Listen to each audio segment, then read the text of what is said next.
Vencendo o sentimento de rejeição e de abandono. Aula 28, descubra se você é codependente. Tem mais 10 videoaulas que vão entrar e mais 8 videoaulas bônus para vocês, tá? Então, meus queridos alunos, está entrando a atualização e aqueles que estão se achegando, aproveite, né? Já comece a fazer as primeiras videoaulas para quando entrar essas, vocês já estarem, ó, na ponta da língua aí as primeiras aulas e vocês acessarem esse novo conteúdo. Vou deixar o link do treinamento online aqui na descrição. Olá, Rodrigo, boa noite, tudo bem? Fiquei muito feliz de estar com você aqui hoje. Obrigada por ter aceito o convite. Tenho certeza que vai ajudar muita gente. E muita gente hoje vai sair daqui com sentimento de merecimento. Por favor, se apresente, por gentileza. Sim. Eu que agradeço, sou grato por esse encontro, né, e esse convite. Me apresentar um pouquinho, né? Eu sou Rodrigo, eu sou psicólogo, eu sou terapeuta de família e casal, arte-terapeuta, sexólogo, e acho que o convite está muito por uma outra coisa que eu gosto de falar, é que eu sou terapeuta afirmativo. O que é isso? Ai, que barato! É uma terapia que não é uma linha específica da psicologia, mas é uma linha, mas é um pensamento para melhor atender a população LGBTQIA+. Né? Então, a ideia é que tenha um maior respeito, um maior entendimento e tudo mais. E, por último, eu dou um grupo de estudos em sexualidade, que atualmente vai voltar pela modalidade online, né? Já que a gente está aí por essa questão toda. Antes era na Tijuca, agora a gente vai começar online e depois a gente volta para o presencial. Né? Então, E você está atendendo online? Eu estou atendendo online, vendo aí quando volta, né? Tem paciente já querendo voltar um pouquinho, eu acho ainda perigoso a volta, mas presencialmente eu atendo no centro do Rio e no MEI. Mas atualmente só online, pelo menos julho, só online, e vamos ver aí como fica agosto em diante, né? E para agendar com você, entre em contato pelo Instagram, você quer deixar algum telefone? Eu posso deixar meu telefone, mas quem quiser seguir lá o Instagram, é possível ver. Também lá tem as informações. Mas quem quiser aí o telefone, eu posso deixar também depois nos comentários, mas é 21, né, o DDD, 97915-6525. 97915-6525. Mas entrando lá no Instagram, deixando lá na caixinha, eu respondo tranquilamente. Deu uma travadinha, mas voltou. Rodrigo, eu adorei saber sobre esse método de... como chama? Afirmativo? Repete, por favor. Terapia afirmativa. Afirmativo. Terapia afirmativa. Achei um barato. Quero que você volte para depois falar sobre ela. Tenho certeza que é direcionada só para o público LGBT? Então, eu não atendo só o público LGBT, mas a terapia afirmativa que eu estudo, ela é voltada para o público LGBT. E por que isso, né? O público LGBT tem questões que precisam ser pensadas, né? Então, além de apontar um pouquinho na live, falar um pouco sobre a homofobia internalizada, algumas coisas assim, então a população LGBTQIA+, né, essas letrinhas aí que cada vez vai ganhando mais força, é o melhor olhar para ela. Então, a terapia afirmativa não é voltada só, ela é voltada só para o LGBT, porém, eu atendo todo o público. Eu não atendo só o LGBTQIA+, não. Eu atendo todo o público. Muito bacana. E realmente, pelos sobreviventes, né, que eu sei que são LGBTs, eles realmente precisam muito disso. Muito. Achei muito barato e espero que você volte aí para contar mais para a gente. Tá. Primeiro, Rodrigo, eu queria perguntar o que significa a sigla LGBT, esse QIA+. Tá. Na verdade, é um conjunto de letras, né? É o que a gente chama de um acrônimo, onde cada letra tem um significado. É a mesma coisa que você pegar seu nome, Rodrigo, e botar lá uma palavra para R, uma palavra para O. Isso é meio que um acrônimo, né? Então, essa sigla LGBTQIA+, significa que cada uma tem voz ali, né? Então, só para quem não é tão familiarizado, o L é de lésbica, ou seja, é uma mulher que tem atração por outras mulheres. O G O G é de gay, que é o homem que tem atração por outros homens, mas gay também é um termo guarda-chuva para identificar mulheres e homens também que têm atração pelo mesmo gênero, né? O B é de bissexual, é aquela pessoa que tem atração pelos dois gêneros. LGBT, o T, ele é múltiplo, ele tá ali para falar desde a travesti, que é um gênero aqui do Brasil, que é algo bem específico nosso, que geralmente são a travesti, sempre a travesti, essa é a grande dica. A travesti, ela é um gênero à parte, ela é um terceiro gênero, na verdade, né? Então ela tem um gênero próprio ali, tem uma questão própria a travesti, né? Tem a pessoa trans, que são as pessoas que, quando nasceram, quando sai da barriga da mãe ou da vagina da mãe, um médico geralmente olha e fala, nasceu com pênis é menino, nasceu com a vagina, com uma vulva, é uma menina, né? Essa classificação que é dada ao nascer, tem pessoas que depois, que ao longo da vida, elas percebem que elas não são aquilo, né? Elas percebem que ela é do outro gênero, né? Então essa questão trans são pessoas que não estão de acordo com esse gênero que é dado ao nascimento, né? O que é de queer, é um termo guarda-chuva também. Antes, lá muitos anos atrás, queer, Q-U-E-E-R, né? Lá atrás, o termo queer, ele era o simbolismo, era simbolismo, Travou. Um certo Opa. Não ouvi, travou. Oi, tá. Mas voltou agora. Voltou.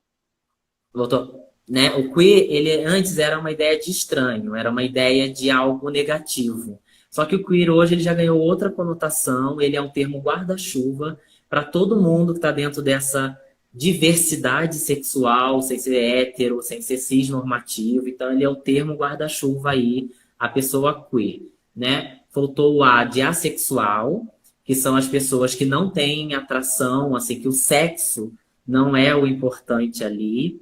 E o I são aquelas pessoas que elas têm a genitália ambígua, né? O que lá atrás também já não se usa esse termo, mas lá atrás chamava de hermafrodita, né? E são pessoas que como intersexo ou intersex. Intersex. Isso, Essas pessoas hoje, lá atrás, a gente tinha aquela coisa de o médico meio que operava ali logo no nascimento, definindo uma genitália ali, né? Hoje não, alguns médicos já não trabalham assim, tem pessoas que têm uma genitália ambígua, né? Então esses são intersex. E o mais, no final, significa de toda outra pluralidade da sexualidade, né? Que a gente tem aí milhares de outras coisas, tanto que essa sigla cada vez vai aumentando, né? Então aí, para não ficar aumentando tanto e a gente se perder, colocou o mais. O mais significa isso, né? Significa outras sexualidades, outros gêneros, outras ideias, né? Porque, como eu gosto de pensar, existe uma sexualidade para cada pessoa, né? É subjetiva a sexualidade, né? Cada pessoa ela tem a sua relação com essa sexualidade. Então, é esse mais aí. A gente tenta botar tudo em caixinha por uma coisa didática. Mas a grande verdade é que a minha sexualidade é diferente da sua sexualidade, né? Então, a gente não precisa estar todo mundo na mesma caixinha, no mesmo formato, né? Enfim. Eu achava que trans e travesti seria a mesma coisa, seria o mesmo gênero, não é? Acho que muita gente confunde, né? Uhum. São coisas diferentes, mas se você chamar a travesti de trans, a maioria não vai se ofender. Tá? É porque a travesti ela tem uma coisa política, né? Por exemplo, a Pablo Vittar, ela não é trans e ela não é travesti, ela é uma drag queen, ela só faz aquilo para cima. Mas não fez cirurgia. Não fez cirurgia, ela só faz aquilo para show. Cirurgia ou não também? Não, também não. Lá atrás, quando se falava trans, as pessoas achavam que tinha que fazer faziam cirurgia e tudo mais. Hoje não. Se a pessoa se denomina como trans, independente se fez a cirurgia, ela é trans. Se ela fez ou não a cirurgia, ela é trans. Né? A gente costuma até falar que não precisa nem perguntar à pessoa se ela fez cirurgia ou não, né? É até Porque meio ela complicado, né? Fazer uma pergunta. sim, ela é trans independente se ela operou ou não fez a cirurgia, né? Então a Mas travesti, ela, embora essa travesti, então, ela tá sempre montada, vamos dizer mais ou menos isso. isso. Não, o contrário, o trans tá sempre montado e Uhum, a travesti não. Ela uma hora tá. tá, não, Uhum, né, no dia a dia você pode encontrar lá sem maquiagem, sem nada, seria isso? uhum. Mais ou menos, ó. Quem está sempre montada, montada entre aspas, né? Quem se monta, na verdade, vamos mudar um pouco. Quem precisa se montar é a drag. A drag, ela se monta para fazer E um tá lá show. nesse Ela é um mais. homem. Isso, Isso, a drag queen, isso, exato. Tá lá nesse mais, né? Ela faz para show, né? Ela faz para um show, ela faz para um desfile, ela faz para alguma coisa ali. Mas ela não tá sempre dessa forma, a drag queen. A trans, ela se vê daquele gênero, a trans ou o trans, ela se vê daquele gênero. Ela nasceu com aquele gênero. O cérebro dela é daquele gênero. Então travesti também. ela a travesti também. Só que a travesti, a diferença é que a travesti, ela, né? Ela não precisa. é, é, tem um termo, a travesti é um termo político. É um termo Ah, muito voltado para a questão da luta, da uhum, militância também, né? É um gênero muito um termo é do Brasil, né? E o termo guarda-chuva trans também a travesti está dentro disso, né? entendi. Mas a trans ela tá naquele lugar, se vê, Se vê né? naquele Ela é, gênero. porque na verdade ela nem se vê, ela é Ela é. aquilo, né? Ela Uhum. é uma mulher, ela está em discordância com aquilo que foi dado lá no passado dela, né? Lá no nascimento dela.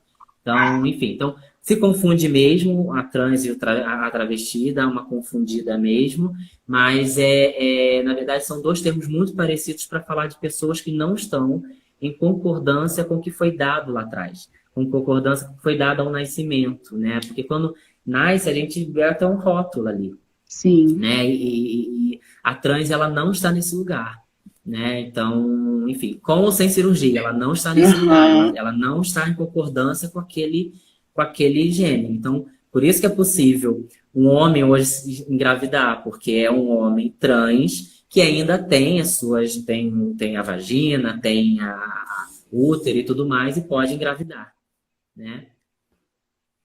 Que bom que agora tem todos, né? Esse mais vai englobar todos os gêneros, Sim. porque ficava alguém de fora, né? Sim. E a ideia é Que essa, a bom. ideia é não deixar ninguém de fora. Rodrigo, vindo de um lar disfuncional e totalmente sem apoio, sendo humilhado, agredido pelos pais, né? Quem veio de um lar disfuncional e quem veio de um lar narcísico, eu não conheço nenhum caso, nem infelizmente, de um lar narcísico onde esse LGBT ele teve ou ela teve apoio da família. Se vem de uma mãe narcisista, possivelmente esse apoio nunca chegará. E aí, Uhum. como que essa pessoa que cresceu debaixo de pancada, né, agressões físicas, humilhações, muitas humilhações, agressões verbais, como que esse sobrevivente que é GLBT, LGBT, ele vai conseguir se encontrar com a sua real identidade? Porque eu acredito que até quem venha de um lar funcional, um lar bacana, em determinado momento, determinada idade, tem esse conflito com a sua própria identidade. Porém, quando você vem de um Uhum. lar disfuncional e não tem esse apoio, pelo contrário, você sofre lavagem cerebral para que você seja uma Sim. pessoa que você não é, né? E aí tem Uhum. casos de matricular, não, internar o filho num centro de recuperação para drogados, para ter a Sim. cura gay, né? Como é o caso do William, que já deu aqui o depoimento aqui no canal, aqui não, estamos no Instagram, né? No canal, ele já Uhum. deu Sim. o depoimento dele, né? Eu li o depoimento dele. Ele foi Uhum. para uma casa de recuperação, por ele ser gay. E Uhum. imagino Sim. como que esse conflito ele fica bem mais difícil quando você, além de ter as Aham. suas próprias dúvidas, alguém causa mais dúvidas na sua cabeça. Como que essa Sim. pessoa consegue se encontrar com a própria identidade, o que é real dentro dela? Tá.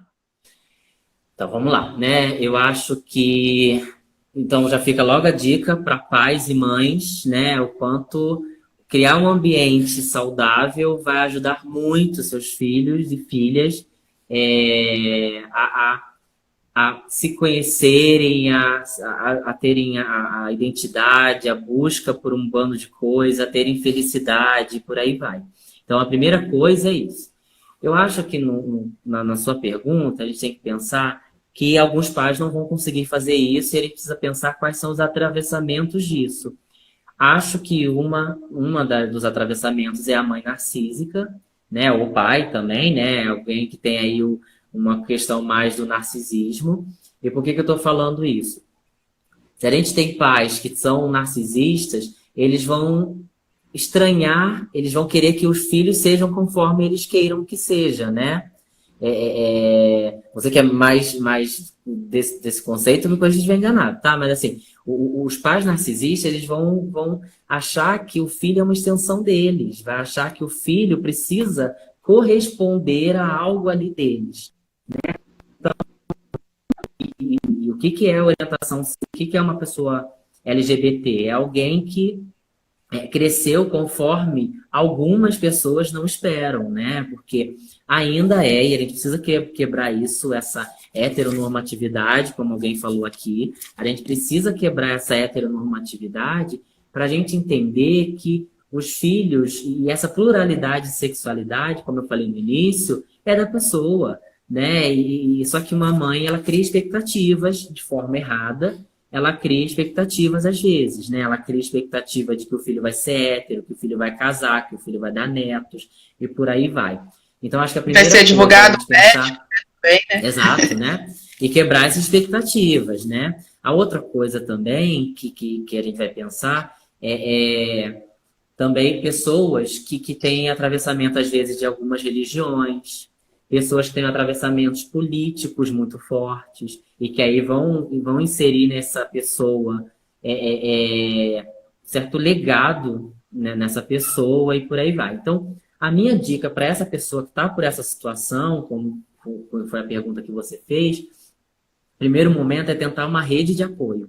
Eu sei que é difícil em alguns lugares, por exemplo, é difícil se a gente pensa que essas pessoas do interior do Brasil, pessoas na periferia, pessoas, né, em alguns lugares, né, pessoas presas em dogmas religiosos muito fortes, né, em culturas muito fortes, seja no Brasil ou fora do Brasil, né, ou seja, são pessoas que tendem a... Travou de novo para mim, gente. Oi? Voltou. Oi? Voltou? Voltou. Né? Pessoal que Então, está essas aí, pessoas, deixa eu só elas pedir, tá sofrem. travando para vocês também? Porque se não tiver travando para vocês, é porque a minha internet tá ruim. Agora, se tiver travando ele para vocês, é porque a internet, a dele que tá travando. E aí, Uhum. se for a Tá. minha, eu vou trocar a rede. Comentem aí. Uhum. Mas pode Tá. continuar enquanto o Uhum. pessoal responde aí. Tá. Tá bom. E aí esse sofrimento todo, né? Então, o que a gente precisa pensar é ampliar a rede. Então, essa pessoa, eu sei que é muito difícil para algumas pessoas, mas que amigos podem encontrar, que linha de terapeutas pode encontrar, né? Que pessoas ela pode buscar, né? E pessoas de modo geral, né? Pessoas na escola. Eu sei que é difícil para algumas pessoas, né? Na escola, em alguns lugares, pessoas que já são adultos, procurar uma rede, né? Procurar pessoas que possam ter, né, essa mesma fala. A outra coisa é buscar referências. A gente tem aí a internet, que nem todo mundo tem acesso, mas uma parte tem. Então, é buscar essa rede de apoio na internet, né? Já que a gente está falando de mães, já que seu trabalho é bem grande na questão de mães, eu sugiro a seguirem o perfil da Mães pela Diversidade. Então, é um perfil de mães, de pessoas LGBTs, que ajudam outras mães a Mentira que pensar. tem isso. Ai, que felicidade, Sim, tem. gente. Cheguei a me emocionar. Diversidade. Nossa, Uhum. cara, isso é muito bom. Sim. É É uma lindo. ONG muito bonita, é uma ONG que trabalha com as mães, né? Trabalha incluindo com as mães que estão descobrindo agora. E tem no Instagram também, Mães pela Diversidade. Então, é Que essa barato. rede que a gente vai buscar, né? Então, no meu consultório, algumas pessoas falam assim, Rodrigo, né? Eu não sei como contar para os meus pais e tudo mais. E a gente vai trabalhando isso às vezes, né? Como se trabalha. E aí, quando a pessoa consegue um pouco mais de abertura, eu ofereço incluindo o meu consultório para essa mãe e para esse pai irem. Né? Eu ofereço não uma terapia de família nesse momento, mas eu ofereço, olha, se ela quiser tirar dúvida, chega para mim, vem, né? Ela pode vir conversar comigo, né? A Perdão, gente gente. marca uma sessão para isso, né? Para conversar. Então, já teve caso mesmo, teve acho que eu citei até numa live, teve um caso de uma mãe que chegou no meu consultório e falou, olha, meu medo é você transformar meu filho em viado. Na hora eu pensei que era difícil fazer isso porque o filho dela já era gay, então ele não ia ser transformado, o filho dela já era, né? Ele já tinha verbalizado. Mas mesmo assim, a gente trabalhou um pouco isso. Qual era, incluindo o medo dela. Por que ela tinha medo dele ser gay, né? O que estava por trás dessa fala? Muitas mães têm medo. Muitas mães têm medo do como a sociedade vai olhar. Algumas mães até aceitam, mas aí fica com medo de como o vizinho vai olhar, de como o chefe vai olhar, sei lá, de como o pastor vai olhar, o padre vai olhar. Então, os medos também são muito voltados para um bando de Porque o coisas. Então, outro vai tendo. pensar, né? Exato. E aí, tendo referência, isso pode ajudar. Porque a gente vai ver, por exemplo, lá numa diversidade, um montão de mães que aceitam seus filhos, que se dão bem com seus filhos, e que são mães normalmente, como outras mães de héteros, de cis, ou seja, tem aí isso tudo. Então, a minha dica em cima da sua pergunta, acho que é um pouco essa, tá? Buscar rede, buscar referência, né? Buscar ajuda nesse sentido, né? Mas é possível você se encontrar com o que você é, né? Com a sua verdade, com de Uhum. como você se enxerga, né? Dentro de todas essas siglas, né? De todas essas abreviações, essa pessoa Sim. consegue se identificar e Uhum. identificar o que ela é de fato. Sim. Eu costumo dizer que essa pessoa precisa conseguir separar que a doença não é dela. Ela ser gay, ela não é doente. Mas quem não aceita ela é que é doente. Né? E Sim. quando eu falo doença, eu não estou falando doença no sentido Físico, pejorativo, né? tão negativo, físico, né? Eu estou falando doença no sentido que essa pessoa que tem o preconceito, que essa pessoa que precisa se conhecer, se abrir. E não é ela. Claro que ela está sofrendo tudo isso dentro dela, né? Ela está sofrendo, mas é ela poder se olhar, né? Essa pessoa se olhar e falar, não, eu não estou errada de ser, porque vem culpa, vem um bando de coisa mesmo, né? Eu fico pensando, eu fiz uma live essa semana dos tipos de mães narcisistas, né? Fora daí do DSM-5, né? Que é a Bíblia da Psiquiatria, lá mostra só o transtorno.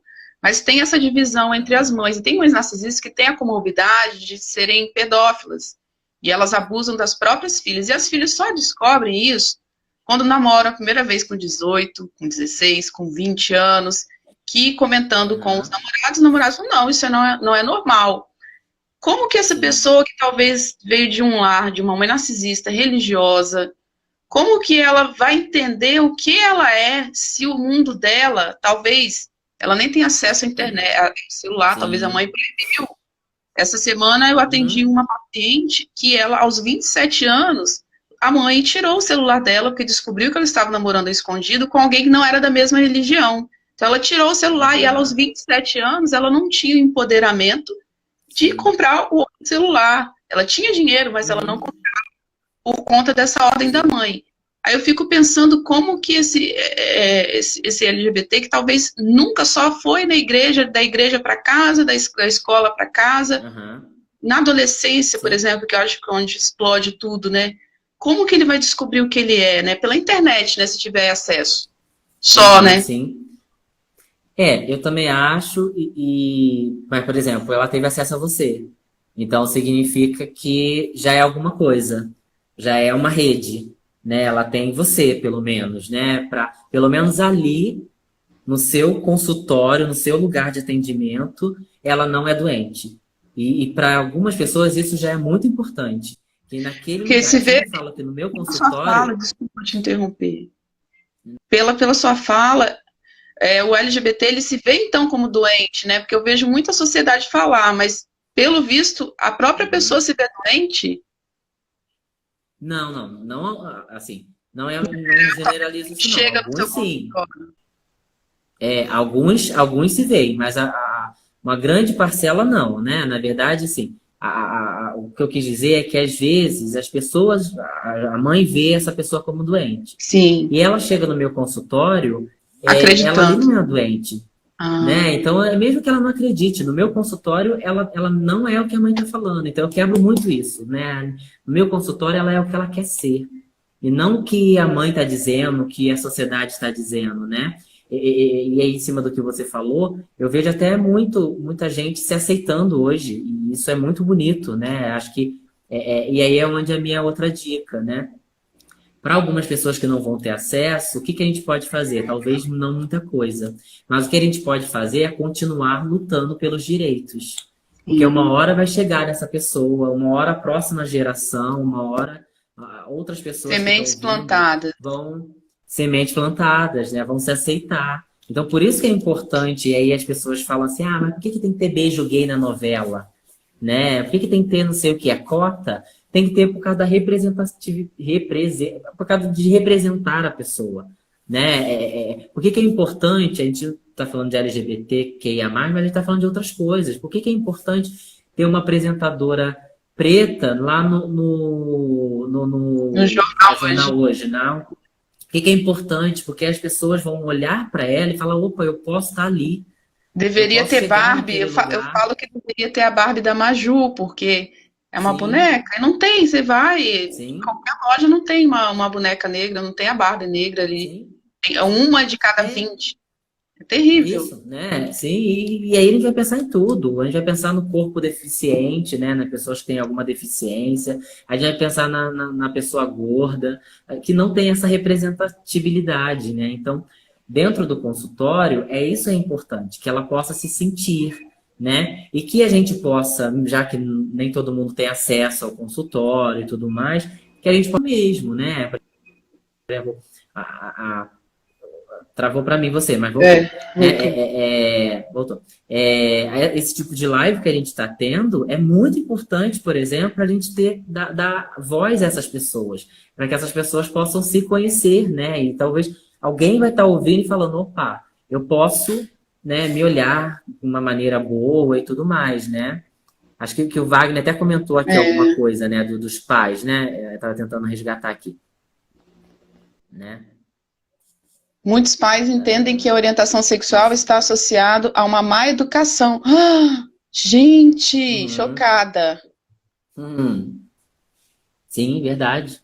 E não é, né? Assim, Não, a orientação da pessoa, né? A identidade de gênero dela não tem a ver com como ela foi educada, não tem a ver com né, o beijo gay que ela viu ou alguma coisa assim, né?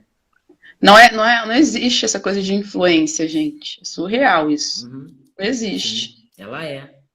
E o que você diria, ô Rodrigo, para uma pessoa, um adolescente, que chegou, veio desse lado disfuncional, é filho de mãe narcisista, ele não consegue identificar ainda o que ele é. E aí, como Uhum, que ele vai descobrir? Como ele vai pensar, não, eu sou isso? Como que ele descobre? O que você diria para essa uhum, pessoa se descobrir? tá. Continuo dizendo sobre a importância de um processo de terapia para essa pessoa. Acho Mas para aquele que não tem acesso, né? não tem, Mas para aquele que não então, aquele que não tem buscar referências mesmo. Então, né, tentar conversar com pessoas, né, tentar chegar a esse lugar, né, assim, Rodrigo, mas vai ter pessoas que não vão ter esse tipo de acesso, né, em conversar com pessoas. E aí eu acho que é bom a gente pensar que nem a gente tem que pensar também no menos danos, né? Se você tem uma mãe narcisista, uma mãe agressora, muitas vezes, uma mãe que agride, né? Não é tão fácil você se rebelar dentro dessa casa e eu nem aconselho, né? O que eu penso, e aí para esse adolescente, é explorar a autonomia dele. Como que você pode ser autônomo? Você não pode hoje, como adolescente, sair dessa casa. mas como que você pode construir uma autonomia para sair um dia dessa casa? Então, como estudar melhor, como se qualificar melhor, porque a gente, infelizmente, está no mundo capitalista, e o mundo capitalista envolve dinheiro. Então, se eu estou dentro de uma casa dessa forma e preciso sair, vai envolver dinheiro, né? Então, eu acho que é procurar dessa forma. E aí, a Miriam Rocha, se não me engano, está falando assim, algumas faculdades, ao menos aqui no meu estado, proporcionam atendimento psicológico ao público por meio de acadêmicos do curso de psicologia. Sim, né? Toda faculdade de psicologia ela tem que ter o que a gente chama de SPA, Serviço de Psicologia Aplicada.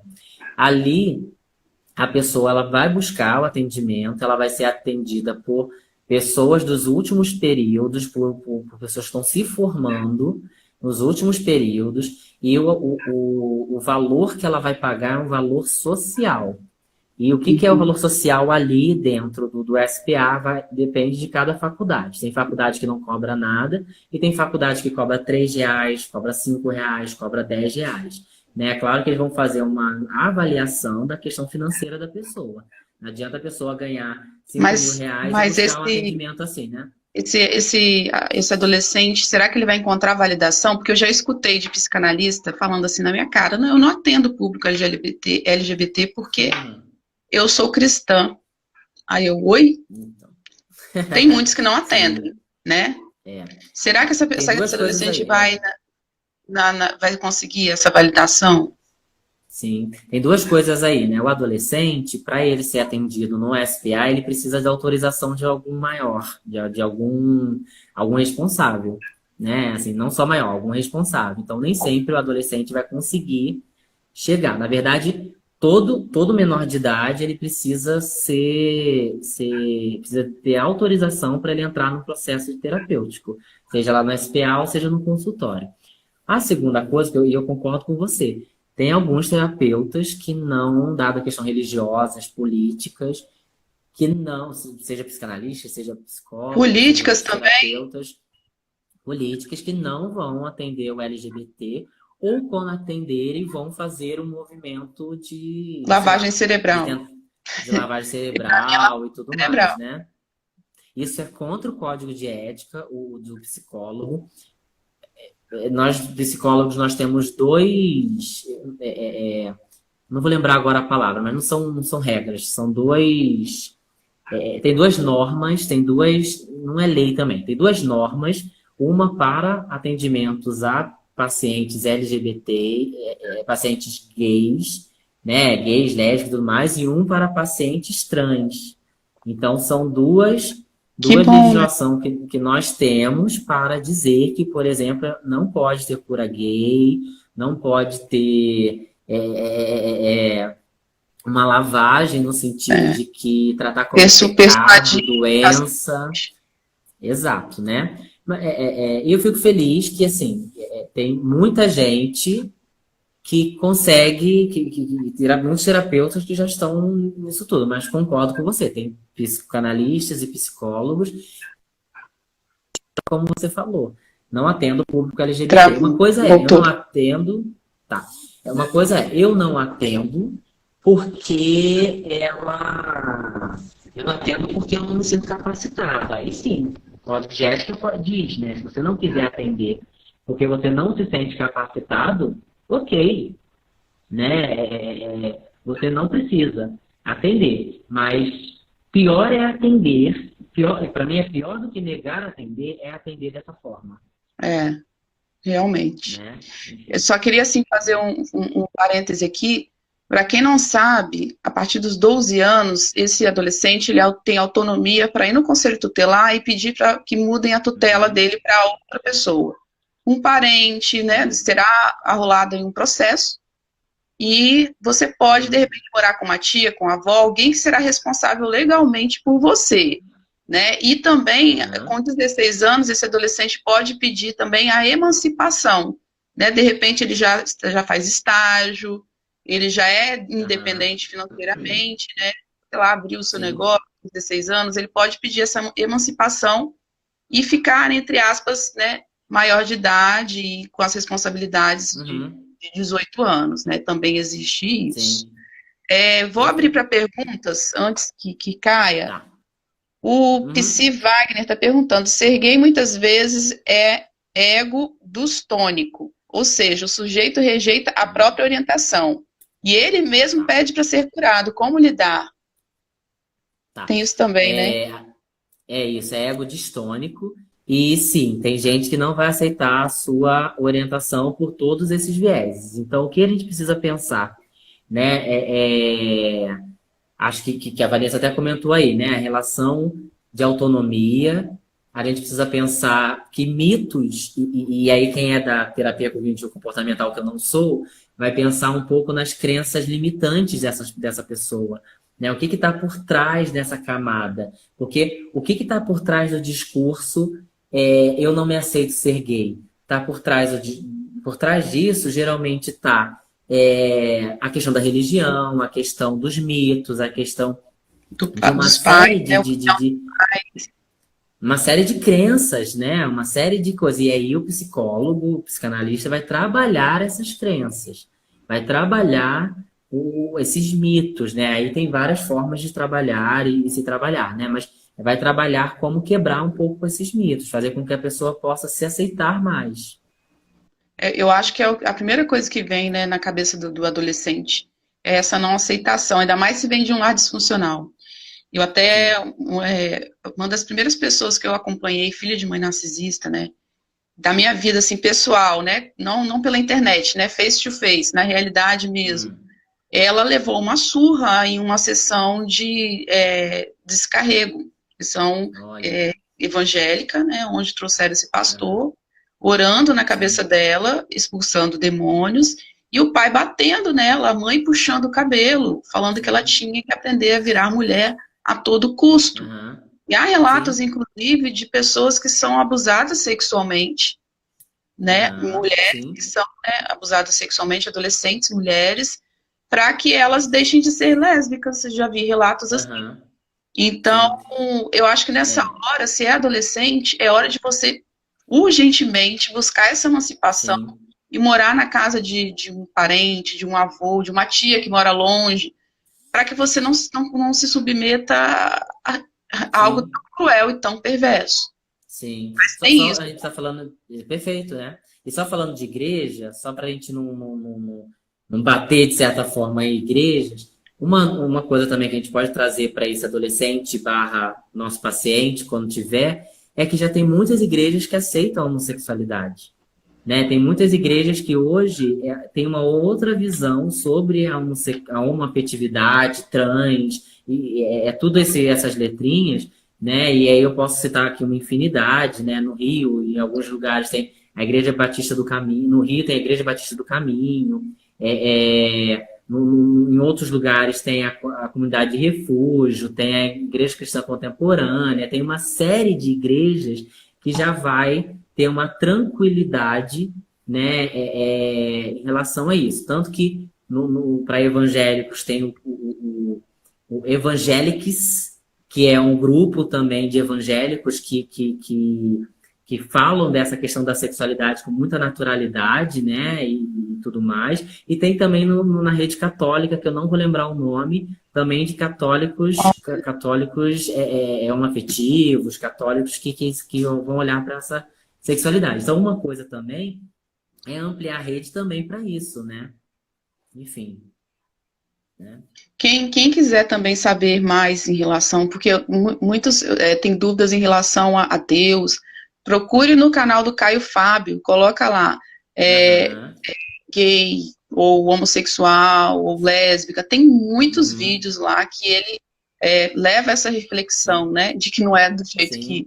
a maioria dos evangélicos levam, né, e para quem Sim. acha, Caio né, Fábio, né? não é referência para mim, o problema é seu, eu costumo sempre Uhum. dizer isso, Sim. para mim ele é referência. Então, Sim. procure Caio algo que você Fábio, Henrique goste. Vieira, Pois né? é. Henrique Vieira também. Legal. Rodrigo, agora vamos falar um pouquinho de amor próprio, né? Como construir esse amor Uhum. próprio? Uhum. Tá. Eu acho que o amor próprio está dentro de uma questão que a gente chama da autoestima, né? Então, o que está por trás disso tudo foi o que a gente falou, né? Essas crenças que a pessoa vai carregando, e tem muita coisa por trás, né?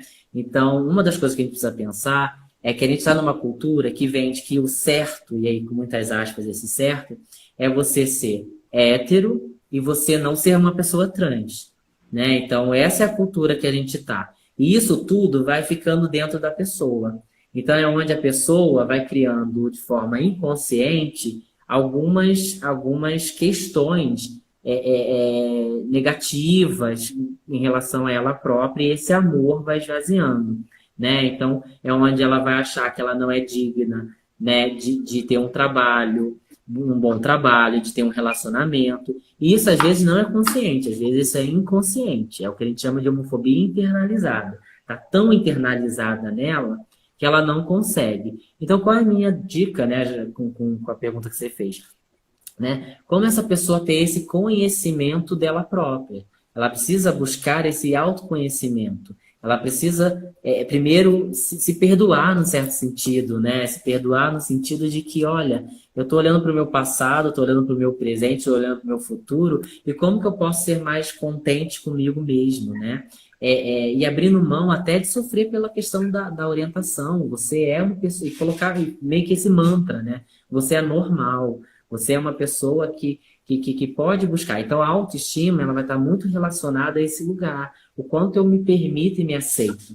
O quanto eu posso me permitir e me aceitar frente a uma série de coisas. Então, as dicas são essas mesmas. Né? Buscar autonomia, buscar eu ressignificar o que eu penso de mim. Né? E principalmente, a minha principal dica também é a visão do outro não é a certa. A minha visão é em construção, né? Assim, eu vou pegar a visão do outro, também não vou excluir a visão do outro, mas eu pego a visão do outro, tá? O que ele está falando? Qual o Mas às vezes dá vontade de excluir. Sim, claro, quando é homofóbica desse jeito aí, com certeza excluir.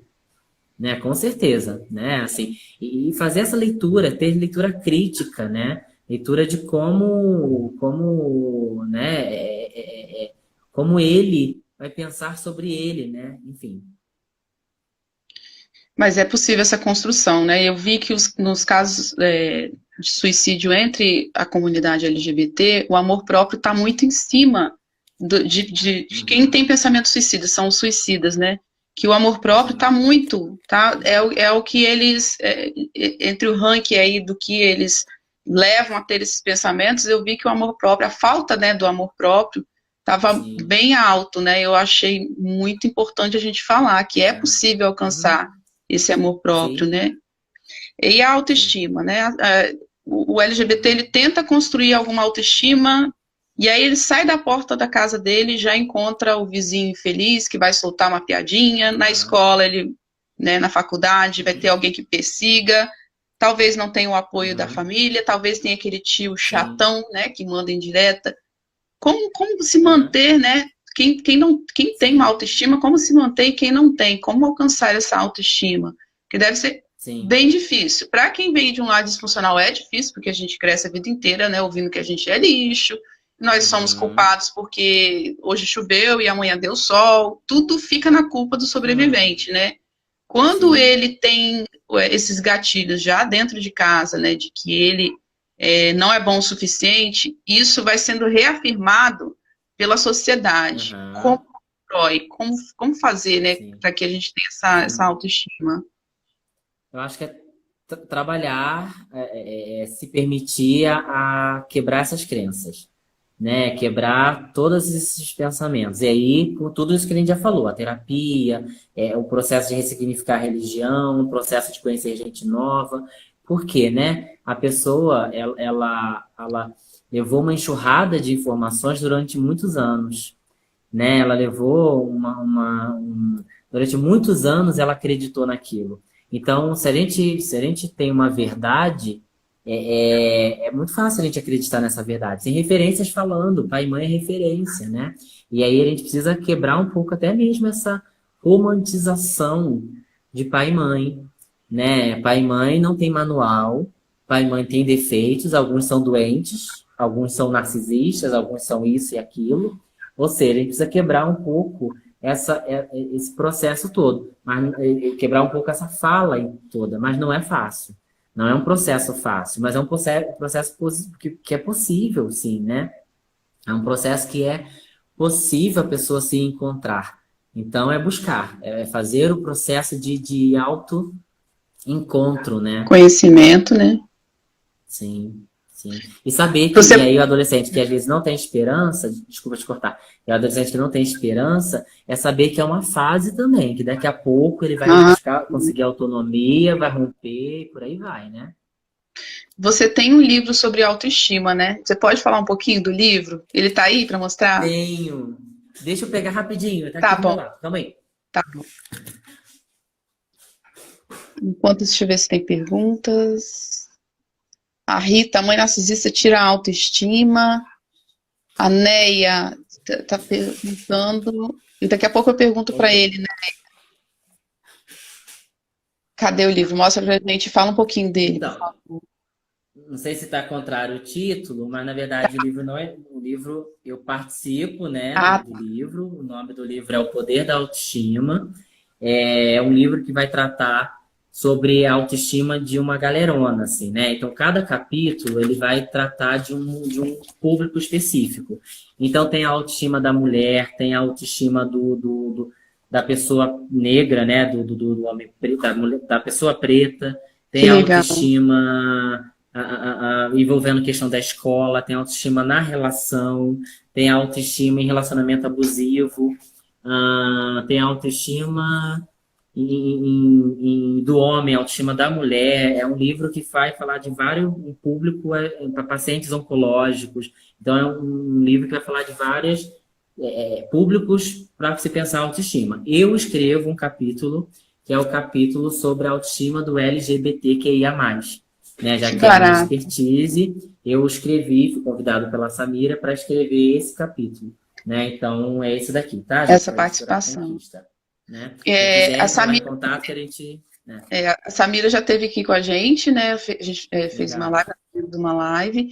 E onde encontra o livro? Então, cada um coautor, ele vende separadamente esse livro. Então, assim, você pode encontrar nas melhores livrarias, no site da editora também. Mas quem quiser pode comprar com cada coautor, né? Pode comprar comigo, pode comprar com a Samira. Cada um pode comprar aí, até para ajudar os coautores, né? Então, Aham. ele tem na versão e-book também. Então, é Ah, só entrar em bacana. contato, tanto comigo, como com a Samira, como quem for os coautores, para comprar, né? Tá bem.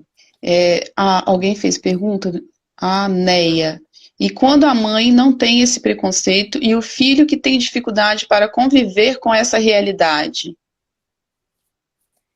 Tá. Então, eu acho que aí fica mais fácil um pouquinho, no sentido de que essa mãe pode ajudar esse filho, né? Então, a mãe pode ajudar a construir essa identidade do filho, essa pessoa a se desconstruir. Tem, né? Foi um pouco o que o Wagner perguntou. Tem pessoas que elas não vão aceitar tão fácil a sua orientação, né? Porque ao mesmo tempo que tem pessoas que pregam a cura gay, tem pessoas que querem passar por esse processo, infelizmente, né? Porque elas não se aceitam, né? Então, infelizmente, tem pessoas que querem passar. Só tem essa demanda porque tem público procurando, né? E graças a Deus esse público tem Gente, diminuído, chocada.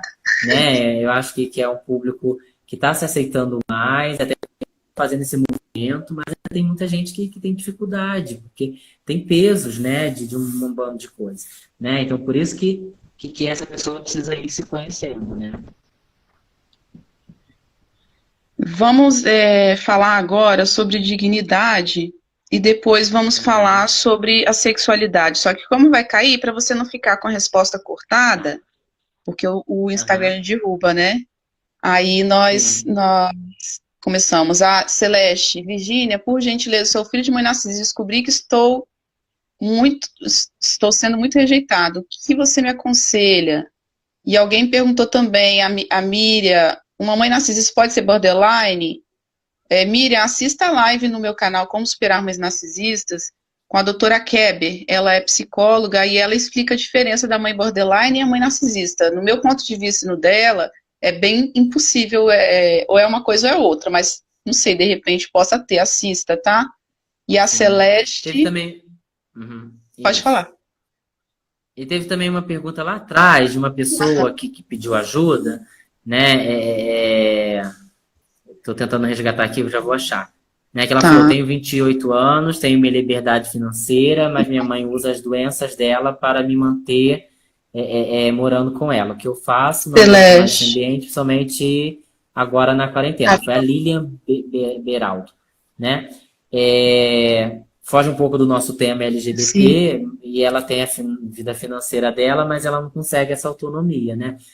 De novo, eu aconselho um processo terapêutico para que ela possa separar o que é dela e o que é dessa mãe.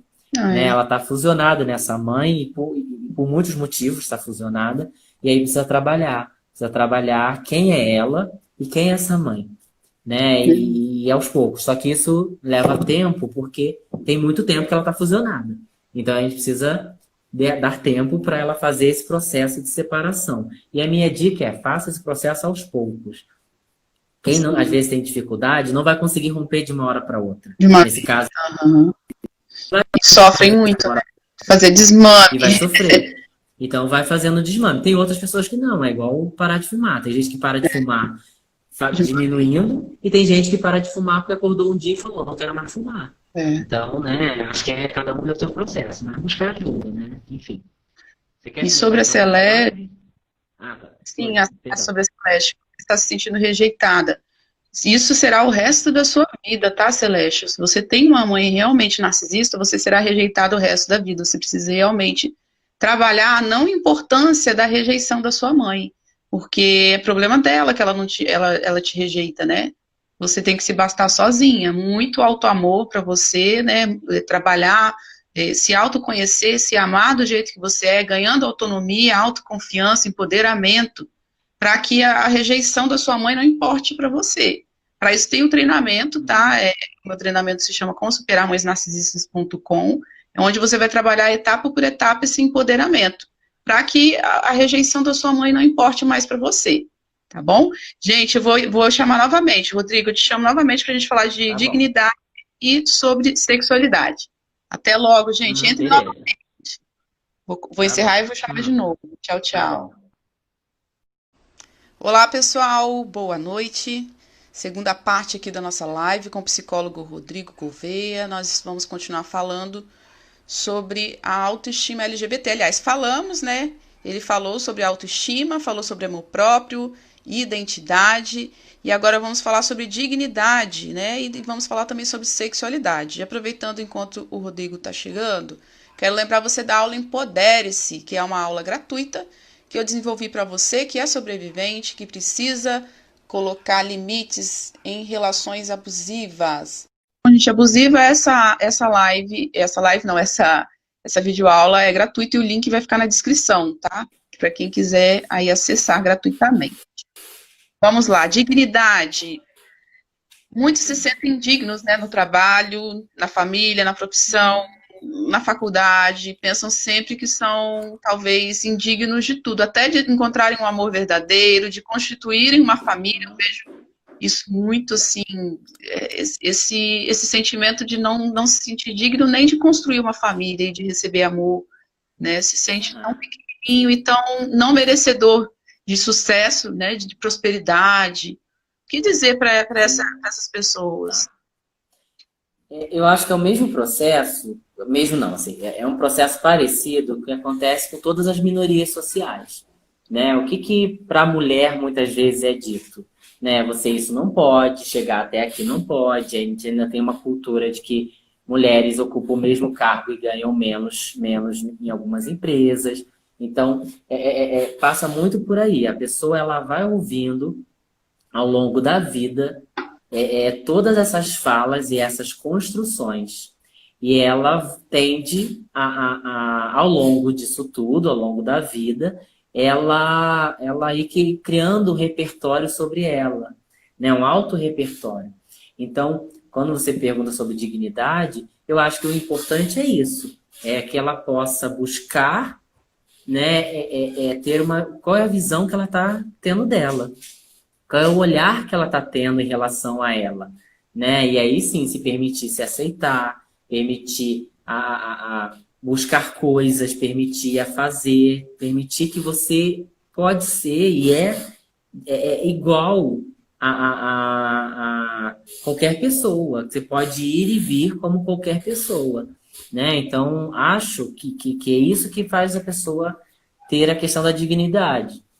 Né? Ela buscar esse autoconhecimento, mas buscar principalmente de que o que difere dela ser, por ela ser, né, uma dessas letrinhas e não ser hétero. O que difere, né? Nada, não difere nada. Então ela começar a ter essas falas. E aí, só que isso é importante para a gente pensar também como sociedade. O que a gente está fazendo? Porque quando eu falei sociedade, lá eu dei logo o exemplo da televisão, da mídia. Mas o que a gente também está fazendo? Né? O que eu estou fazendo com o meu vizinho que é trans, que é gay, que é bi, que é... O que eu estou fazendo também? Será que eu crio um lugar acolhedor para ele? Será que eu crio um lugar que possa ser falado, né? Assim, não sei quem viu, viralizou aí na internet, principalmente no Face, uma mulher batendo num rapaz e falando, eu tenho vontade de te matar, e ele pergunta, por que você quer me matar? Ela, porque você é viado. E aí aquele vídeo que é um choque pra mim, né, um vídeo bem chocante, não sei quem viu. Foi o da rodoviária?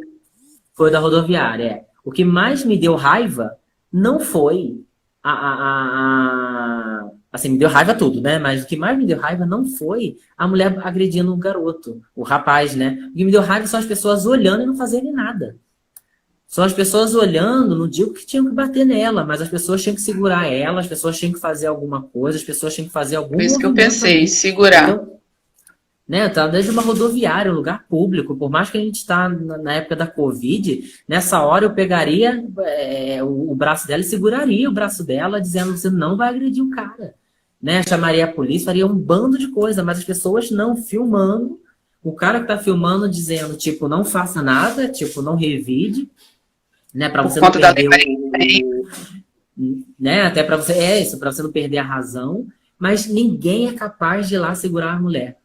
E eu realmente não estou fazendo apologia a agredir essa mulher, estou falando segurar a mulher, né, fazer algum movimento. Então a gente está falando da mídia, a gente está falando de representatividade, a gente está falando de um bando de coisas, mas a gente tem que pensar também o que eu estou fazendo. Será que na minha empresa eu crio um ambiente acolhedor? Ou eu fico também brincando, fazendo brincadeiras machistas, brincadeiras homofóbicas, gordofóbicas, brincadeiras misóginas, né, contra a mulher? Será que eu, né, preciso me policiar nesses lugares? Aí a sociedade vai mudando. Aí vai chegar lá naquele adolescente que não tem como ter acesso a tudo isso que a gente está falando, porque aí a sociedade vai mudar. Vai ter uma sociedade de respeito e por aí vai. Né? Então, é a gente não dando ibope a pessoas homofóbicas, né? Quanto a gente é seguidor de pessoas homofóbicas?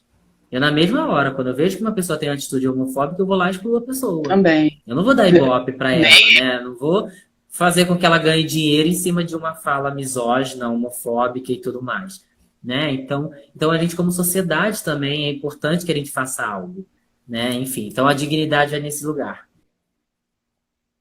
Que bom que temos ferramentas para isso, né? Meu marido é preto, né? E o pai dele era um artista, né? Ele era músico, de tudo, sabia tocar tudo, cantava, e ele sempre trabalhou essa autoestima, né? Para o meu marido e para os irmãos desde a infância. É muito lindo o trabalho que tanto ele quanto como o pai e a mãe dele também, que é preta, mas mais principalmente o pai, de trabalhar a dignidade, né? Legal. Desde a infância. Você nunca... você vai estudar escola particular, sim, e eles eram os únicos negros na época da escola particular, que era caríssima na época, né? Não, você vai estudar sim, né? Davam as tripas, fazendo tripas do coração para poder pagar. Não, você vai sim, e você não vai aceitar que falem, na época não tinha a palavra bullying, né? Que te tratem diferente, eu não vou deixar. Esse empoderamento na infância é muito importante. E quando você não tem, você tem que correr atrás desse empoderamento, desse sentimento de dignidade, de pertencimento à sociedade, porque muitos não se sentem pertencentes à sociedade, se sentem excluídos em todas as tribos, né? Mas é possível ganhar essa autonomia e esse sentimento de dignidade. Agora, gente, eu vou aproveitar que o Rodrigo ele é sexólogo e vou perguntar como que essas vítimas, né, que sofreram tanta castração sexual, né, tanta coisa que eles devem ter engolido ao longo da vida, como eu citei, né, estuprar uma filha ou pagar alguém para estuprar, para que ela, né, deixe de ser lésbica. Infelizmente não é relato incomum, tá? Não é, né? Internação, cura gay, tudo voltado para essa castração sexual. E as mães narcisistas, elas costumam castrar até as filhas que são héteros também. E ela faz essa castração porque ela é infeliz, ela não quer que as pessoas vivam, os seus filhos vivam a plenitude da vida, né? A liberdade de escolher o que fazer com a sua vida. Ela é infeliz, essa mulher, possivelmente, ela já foi no passado, essa mãe que castra essa filha sexualmente, ela já recebeu o nome de prostituta, ou ela já se prostituiu, ou ela é infiel a esse marido, ou ela já foi infiel no passado. E aí ela faz a hipocrisia nua e crua, né? Ela castra essa filha para que essa filha não tenha a liberdade sexual e o poder de escolha sobre o que fazer da sua vida, né? Como que reverte isso, né? Para que você possa se livrar dessa castração que é mental. É quase uma lavagem cerebral. Eu acho que juntando tudo que a gente falou, né, da autoaceitação, da busca por esse autoconhecimento, né, da busca por se aceitar, buscar referência, buscar pessoas que falam sobre o assunto, buscar pessoas importantes, buscar ver coisas que possam dar esse empoderamento, ler bom material, acho que são as principais dicas. Mas tem uma outra coisa, e aí aproveitando que eu sou sexólogo, e para a gente pensar um pouco, essa pessoa que sofreu castração, possivelmente ela não tem uma boa relação até com o corpo dela, né? Porque o corpo dela, muitas vezes, foi a vítima do abuso.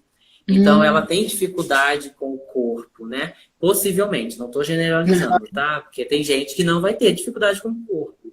Né? Vai ter gente que foi abusada, estuprada, que ok, que não é esse o lugar.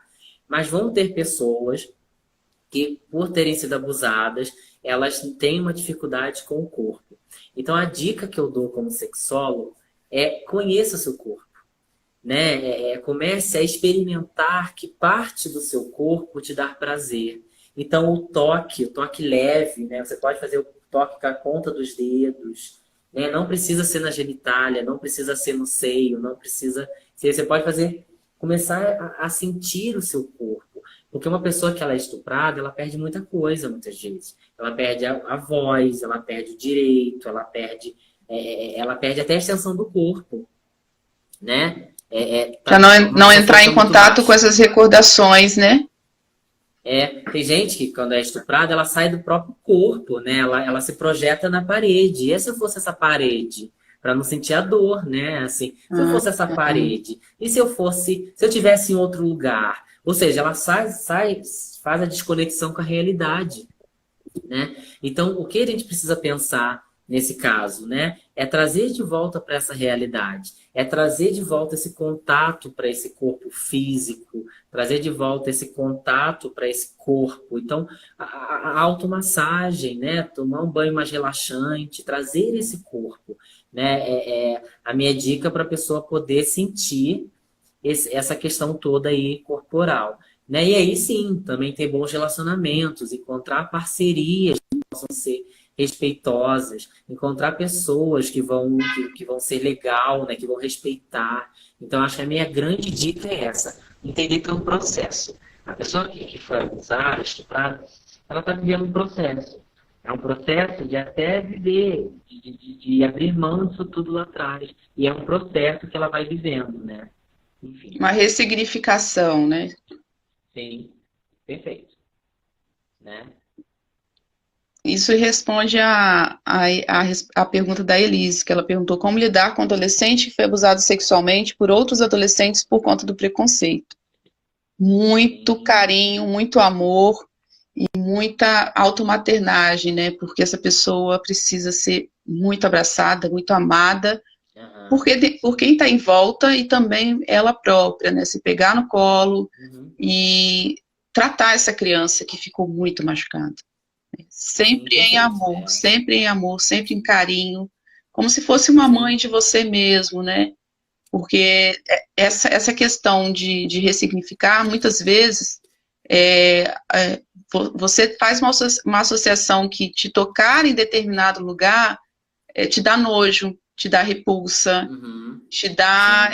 você tem a sensação de afastar, de se afastar daquilo que está acontecendo. E aí tem que reconstruir, né, toda a ressignificação daquele determinado lugar no seu corpo, ou de várias partes do seu corpo, e ressignificando cada uma delas, com muito amor, né? Sim. Seja para quem vai... Sim. E esse adolescente tem uma rede de amor também, né? Tem uma rede de apoio, tem uma rede de criar, vencer esse trauma, né? Exatamente. Gente, vou deixar aberto para perguntas. E o Dr. Carlos Baiman passou aqui para lembrar que amanhã tem live com ele, tá? Nós vamos falar sobre como que o seu intestino influencia nas suas emoções, né? Como que, dependendo do que você coloca para dentro, você vai, talvez, ter depressão, entre outras doenças psicológicas, por falta de nutrientes, por falta de ter um bom funcionamento aí do intestino. Então, amanhã, às 18 horas, tem a live com o Dr. Carlos. Na sexta-feira terá a live com a Darlise, que é psicóloga, psicanalista. Nós vamos falar sobre mães narcisistas e rivalidade feminina, que acontece muito, né? Sociedade machista, mãe narcisista machista, e aí tem essa rivalidade entre as mulheres. Nós vamos falar disso também na sexta-feira, no mesmo horário, às 18 horas, aqui mesmo. Deixa eu ver se tem alguma pergunta. Tem é Lana ou Iana? Não sei. Ela falou aí, né? Fala sobre mãe querer a filha como dama de companhia. Acho que isso vai ficar bem legal para a live de sexta, né? Como? Não achei, cadê? Tá lá em cima, né? Acho que é Iana 11 Machado. Ela botou aqui, né? Fala Repete sobre a pra mãe mim. querer a filha como dama de companhia. Ah, como prostituta? Né? É isso? Calma aí que... Não, Dama de não companhia sei, prostituta? Não Deve sei se ser, ela quis né? dizer como prostituta, né? Ou só uma dama de companhia ali, Acontece né? Tá o também, tempo tá? todo... Ah, acontece. Né? Vou falar na sexta-feira com a Isso, Darlise, perfeito. porque realmente acontece sim. Principalmente quando essa filha é subjugada como objeto para dinheiro para essa mãe, né? E aí entra na Maria da Penha, tá? Para quem não sabe, tem a playlist no canal, né? Dúvidas Jurídicas, que a mãe que subjuga a filha entra como Lei Maria da Penha, né? Se colocando no lugar de superior, talvez tratando essa filha como escrava sexual, entra para o crime da Lei Maria da Penha. Sim. Ela respondeu aí, ó, não como companhia dela de vida mesmo, assim, de essa mãe arrastar essa filha, né, Sim. o tempo inteiro, né? Sim, sim, sim. É o que ela quer, investimento que ela faz, né? Normalmente ela investe no filho, na filha dourado, para que esse acompanhe a vida inteira. E o bode, ela esculacha, escracha, para que não tenha essa companhia. Mas elas se sentem muito sozinhas, mas narcisistas se sentem sozinhas. E aí fazem essa simbiose, essa conexão com o filho, para que ele fique eternamente dependente emocionalmente. E ele não se sinta, não sinta que ele é capaz de viver sozinho, independente, emocionalmente, financeiramente. Ela vai fazendo uma lavagem cerebral para que esse filho não acredite que ele pode se bastar sozinho. E é isso que faz você cativo a mãe narcisista, né? Porque ela quer realmente essa companhia, ela quer manipular, ela quer sugar esse filho, essa filha, destruir o máximo que ela puder. Então ela quer essa dama de companhia, sim. Rodrigo, quer finalizar com alguma coisa? Quer falar algo? Eu acho que a grande dica que ele te deu é essa, né? De buscar ajuda, ampliar a rede, de se olhar. E principalmente, acho que a nossa live hoje, né? Levanta essa bandeira.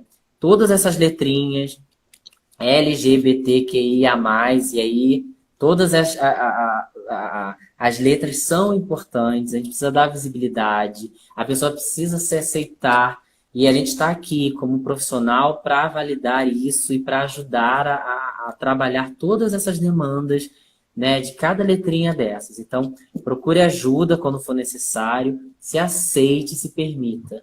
Né? Eu acho que esse é o mais importante, né? Enfim, né? Que a pessoa ela possa se aceitar.